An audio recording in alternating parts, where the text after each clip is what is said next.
Hello students, इस video में हम आगे की पार्ट की बात करेंगे। अभी तक हम लोगों ने बात कर लिया था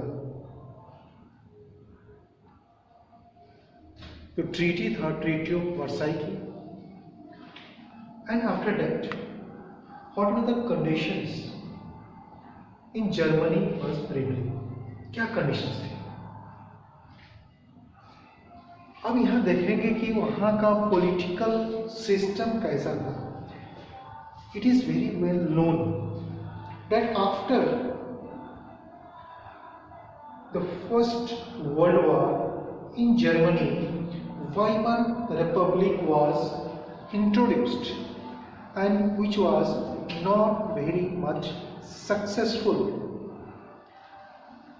So what were the demand of the people at that times? So we will study in this video the two headings. One would be the political radicalism और दूसरा जो होगा इकोनॉमिक क्राइसिस।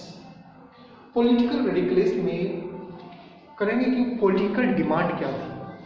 वहाँ पॉलिटिकल रेडिकलिज्म में इसको हम दो parts में डिवाइड कर सकते हैं। एक जो डेमोक्रेट्स के सपोर्टर्स थे, एक जो उसके सपोर्टर नहीं थे। तो डेमोक्रेटिक सपोर्टर्स क्या हो गया? Socialist, democrats and Catholic were supporter of the democratic republic. And you peoples know what is the democratic republic. कब किसी कंट्री को हम डेमोक्रेटिक कंट्री कहेंगे और किस कंडीशन में उसको हम रिपब्लिक बोलते हैं।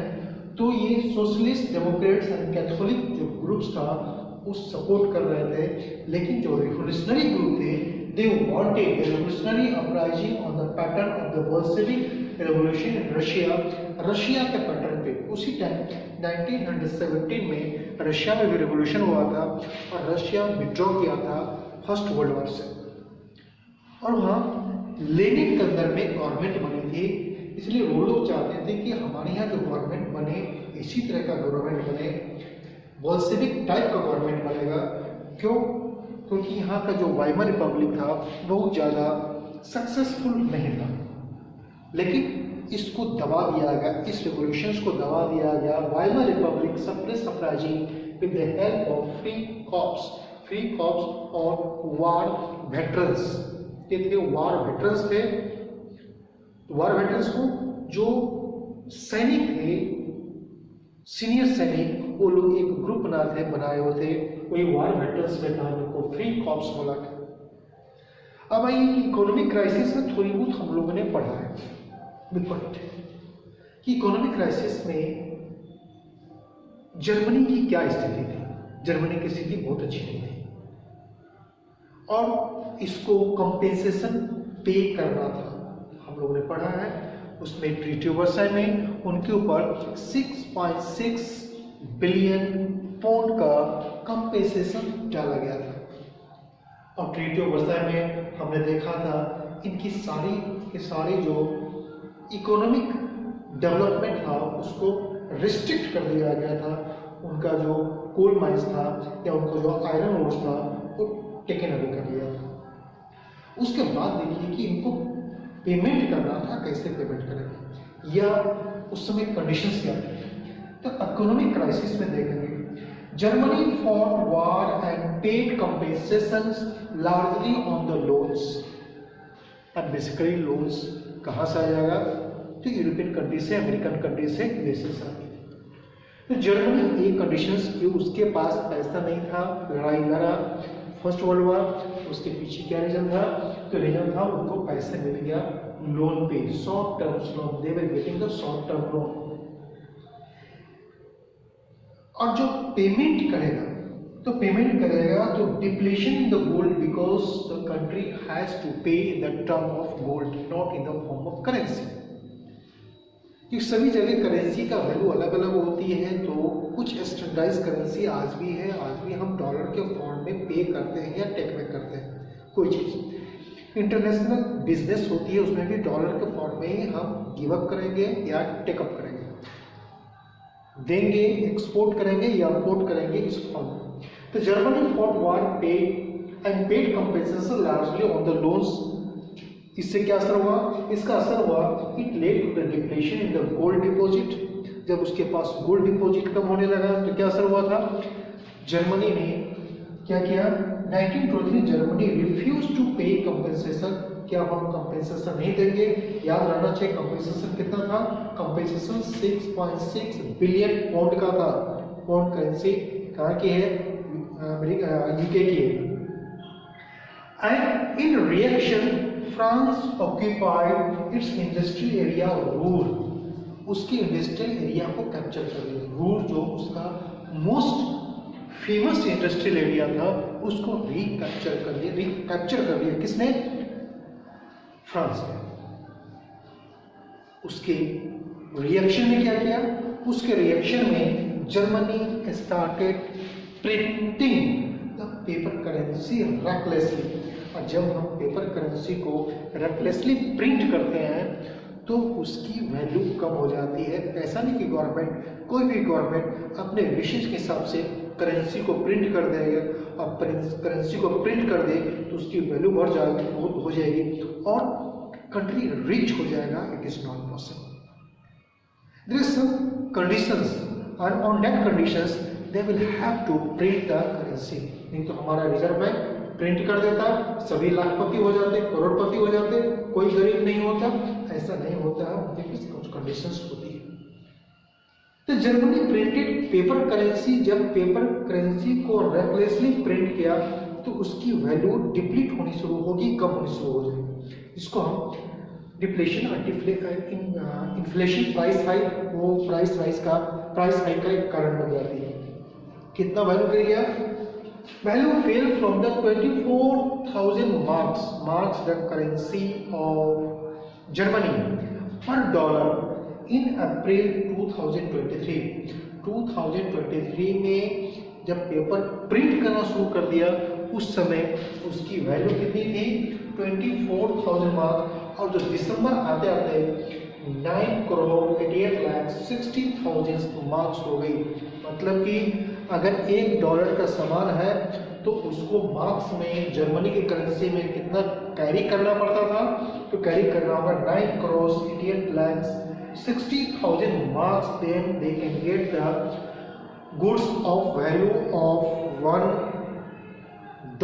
itself. But its problem was sorted out by the USA by introducing a plan that is called Dawes Plan. Now we will go for the Dawes Plan. अब देखो Dawes Plan में क्या है? USA introduced Dawes Plan to help Germany out of crisis under the chairmanship of Charles G. Dawes. ये किसके chairmanship में? तो chairmanship था चार्ल्स जी डावेस, इसलिए इस प्लान को डावेस प्लान भी बोला गया है। और इस प्लान के थ्रू यूएसए ने कोशिश की जर्मनी को उसके इकोनॉमिक क्राइसिस से बाहर लाने की, क्योंकि सबको पता है कि जर्मनी को 6.6 billion pound as a war compensation देना था। आखिर दावेस प्लान में क्या है? दावेस प्लान का जो मुख्य पॉइंट्स है सो याद रखो। अभी हमने डिस्कस किया था इसी वीडियो के स्टार्टिंग में, जब 1923 में जर्मनी ने रिफ्यूज कर दिया पे करने के लिए, तो फ्रांस ने उसका जो मोस्ट फेमस इंडस्ट्रियल एरिया था रूर, उसको कैप्चर कर लिया। यहाँ गया तो Ruhr area was to evacuated by the foreign troops.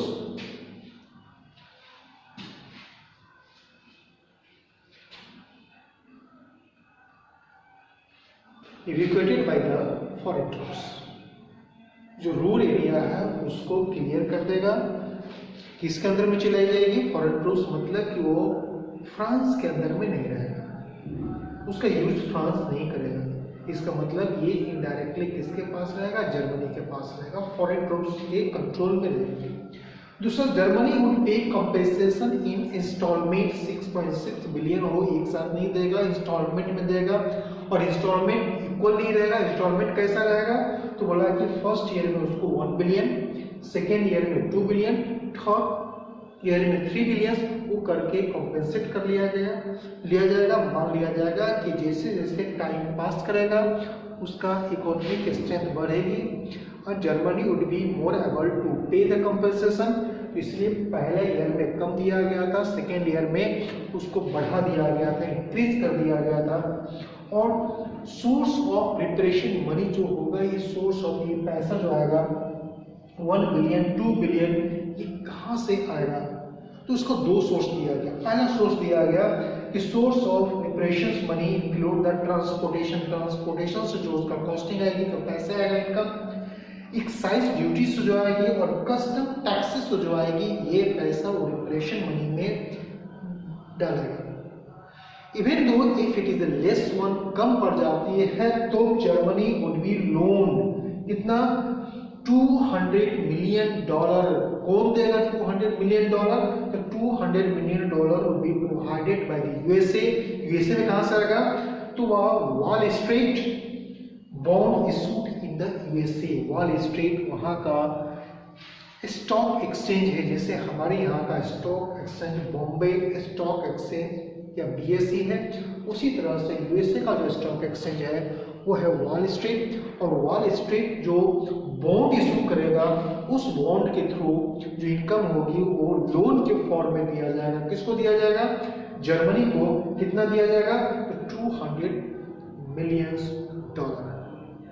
इसका मतलब कि इकोनॉमिक क्राइसिस करने के लिए उसको थोड़ा बहुत सहानुभूति दिखाया गया कि उसको एक साथ पैसा नहीं देना है, उसको पैसा इंस्टॉलमेंट में देना है। और वो पैसा आएगा कहाँ से, उसका दो रास्ता निकाल दिया। पहला रास्ता निकाल दिया कि उसका जो ट्रांसपोर्टेशन से या फिर एक्साइज से या फिर कस्टम ड्यूटी से जो भी पैसा आएगा वो देगा, और उसके साथ उसको लोन भी दिया जाएगा। लोन कौन देगा? तो यूएसए देगा। कहाँ से लोन दे रहा है? तो उसका जो बॉन्ड इशू हो गया, वो बॉन्ड जो उसका वॉल स्ट्रीट ने इशू किया, उसके थ्रू उसको $200 मिलियन प्रोवाइड किया गया। इट मीन्स हमने देख लिया कि what was the economic crisis that the Germany had been facing between the First World War and the Second World War.